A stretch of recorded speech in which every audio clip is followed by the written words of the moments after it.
All right, everyone. If you pay attention to legacy media right now, you would think that Trump and Elon Musk had a falling out.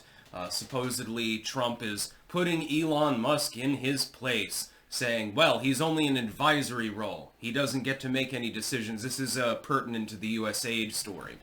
If you dig into it, though, you'll find that it's a little bit different. This is, again, a lie by structure, a lie by omission, a lie by headlines.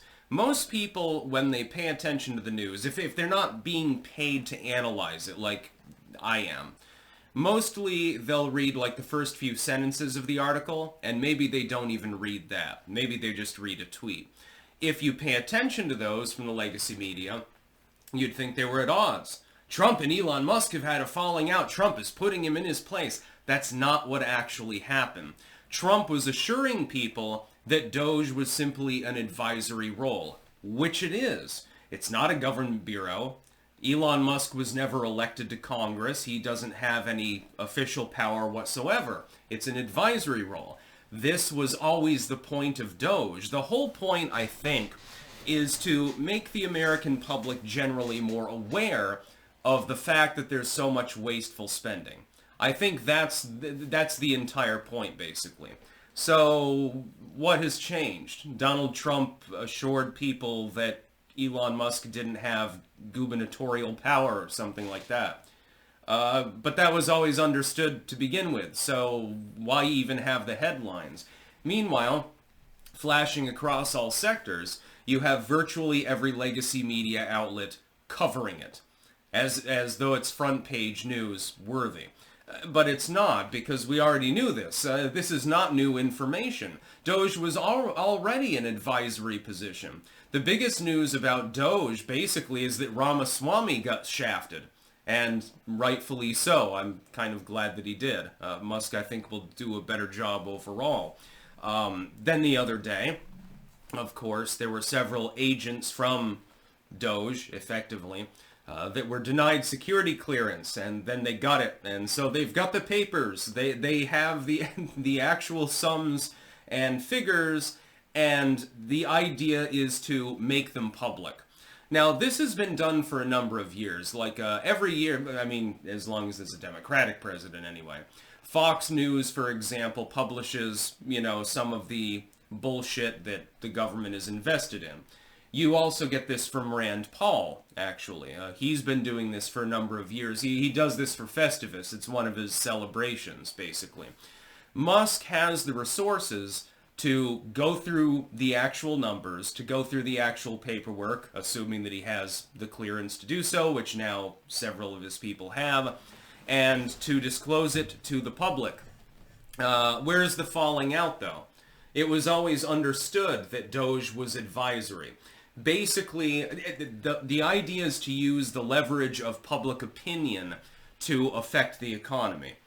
Because when people realize that you're paying $500 million for something that makes absolutely no sense, $500 million to study the rubber tree plant, $50 million to study transistors or something like that, when they realize what their money is actually going towards in many cases.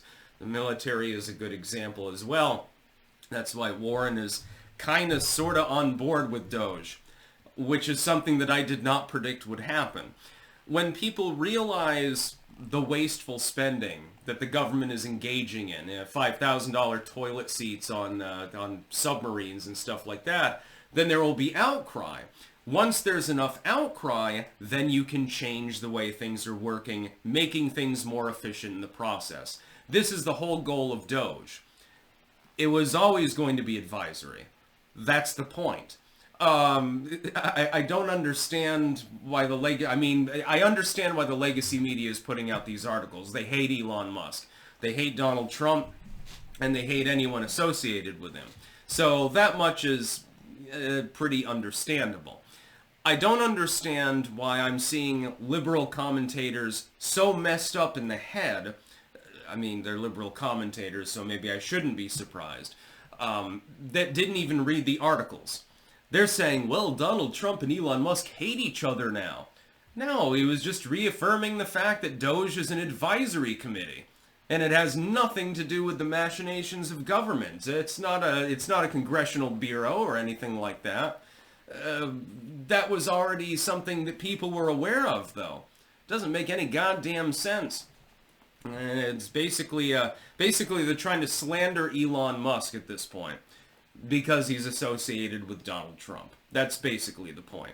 But if you look at the headlines, if you only read the tweets or you only read the titles of the articles and maybe the first couple sentences, which is all most people have time to do, you would think that Trump now hates Elon Musk, that they've had a falling out of some sort. And I'm sure that people are contacting both of them, asking for the skinny on what's going on. Well, here's the skinny. Doge is advisory.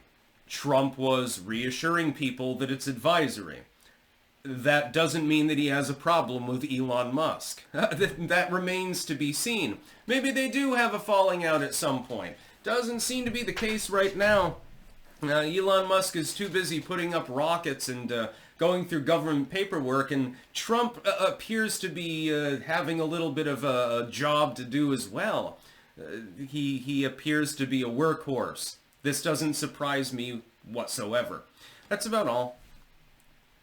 Peace out.